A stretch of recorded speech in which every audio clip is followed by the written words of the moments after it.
Ito pa. Pwede pa ata. Sige po. Ito po. Thank you, ah.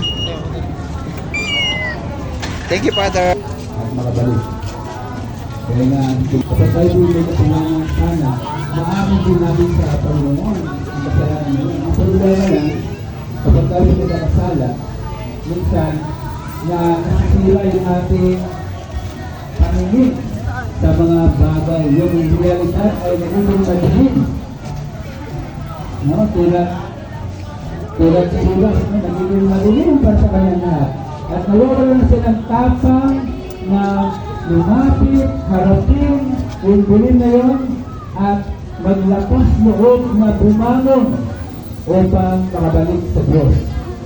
At sabihin sa kanyang sarili na ako'y nagkasala.